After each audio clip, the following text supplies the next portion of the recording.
Welcome to my YouTube channel.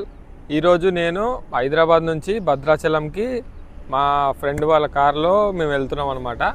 Bhadrachalam వెళ్ళాక భద్రాచలం మన శ్రీరాముని గుడిని దర్శనం చేసుకొని ఎలా దర్శనం జరిగింది డీటెయిల్ వీడియో నేను యూట్యూబ్లో అప్లోడ్ చేస్తున్నా.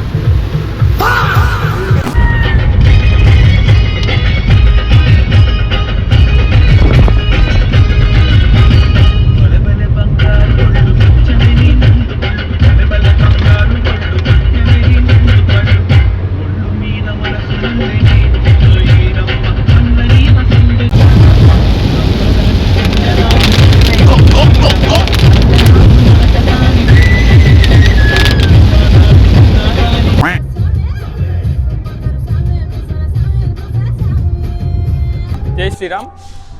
ఇప్పుడే భద్రాచలం టెంపుల్ని విజిట్ చేశాను. టెంపుల్లో దర్శనం మాత్రం చాలా మంచిగా జరిగింది.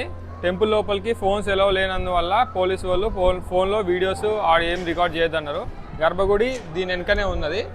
సో దర్శనం మాత్రం చాలా మంచిగా అయింది. మన తెలంగాణ జైష్ణవ్ గాటెడ్ పులిహోర తిన్నాక టేస్ట్ ఎలా ఉందో చెప్తా. దర్శనం మంచిగా జరిగింది రాముల వారిది. శ్రీరామ్ అందరికీ ఇప్పుడే దర్శనం మాత్రం అయిపోయింది. గర్భగుడి చూపిద్దామని అనుకున్న పోలీసు వాళ్ళతో కూడా మాట్లాడాను అనమాట. కానీ పోలీసు వాళ్ళు ఎలవ్ చేయలేదు. గుడి యొక్క రూల్స్ అని చెప్పేసి వాళ్ళు ఎలవ్ చేయలేదు.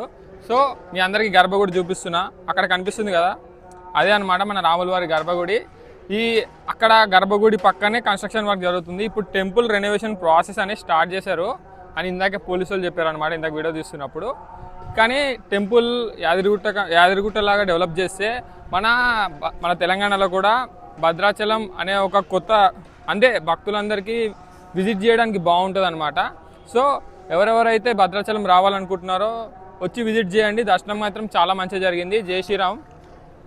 అరే దాని కేసు ఏంటైందిరా?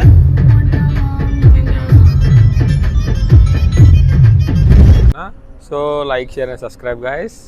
Thank you.